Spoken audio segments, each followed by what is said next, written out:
YouTube. Today I'm going to show some new love to an old gun that I've had for a long time.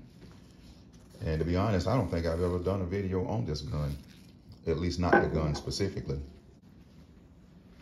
Now this old gun is my Taurus PT-100AFS. This is the exact equivalent of the Taurus PT-100AFS, except this gun is chambered for 40 Smith & Wesson, and the PT-100AFS is chambered for 9mm parabellum. This gun is 11+1 round capacity, single action, double action, hammer fired, semi-automatic handgun.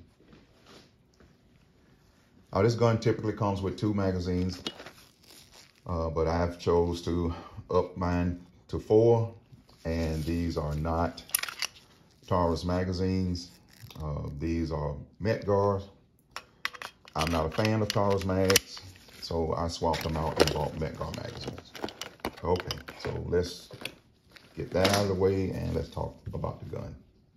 All right, like I said, this is essentially the same gun as the Taurus PT-100AFS, except it's chambered for 40 Smith & Wesson, which makes this basically the equivalent of the Beretta 96A1. Now this gun comes from the factory now with some black rubber or plastic grip panels, which were real thin. They're adequate, but I don't particularly like them. So I decided to swap them out and buy the Taurus factory wooden panels, which I think look much better. Now this is a double action, a single action gun. The double action on the trigger is real long and real heavy, but it does break crisp and it doesn't have any over travel beyond that.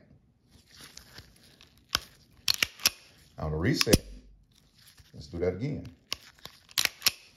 The reset is really short and real crisp and audible, and then it breaks again real easy, real clean. The sights on this gun, it uses a 2-dot rear sight and a 1-dot front post.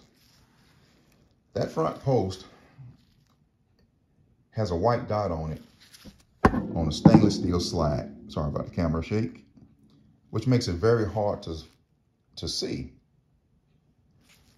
Remember how difficult it was to pick up the front sight against a light background. And that was one of the things I didn't really like about it. But I guess they're adequate. They're just like the ones on the Berettas. The gun has a safety and a decocker. Now, one of the things I like about this gun too, if you want to, you can carry this gun cocked and locked. And you can drop the safety using the decocker, and the lever automatically turns to the ready to fire position. Okay. It doesn't have ambidextrous controls except for the safety decocker, but the magazine release can be switched to either side of the gun. It has a 2-position Picatinny rail for accommodating lights or lasers. And overall, it's a really, really nice gun. The one thing that I don't care for is it's got this Taurus version of the pistol immobilization system, where this thing comes with a specialized key where you can turn that lock and it basically immobilizes the gun. I've never used it, but it's there for anybody that wants it. Now this gun breaks down just like Berettas.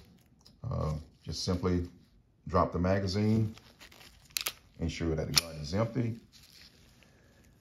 You press this tab here that releases your takedown lever, push it in, takedown lever rotates down, barrel slides right off. It looks essentially just like a Beretta and all the internal workings. One of the differences between this and the Beretta is this gun comes with a stainless steel slide and guide rod, where the Beretta 96 is all carbon steel. To reassemble, you just put your slide back on your frame, drop the takedown lever, and you're ready to go again.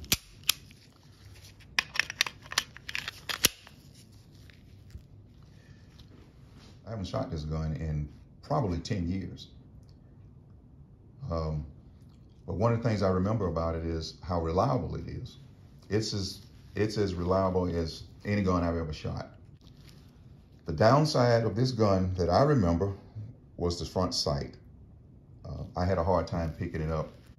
So for me, it just doesn't provide a very good sight picture. But since I'm gonna give this gun some new love, I'm gonna get it out to the range here real soon and experience it again. I think I've decided that I'm ready to move on from this one. But before I do, I'm gonna take it out and shoot it at least once or twice more. And when I do, I'll come back and tell you how that went. Thanks for watching.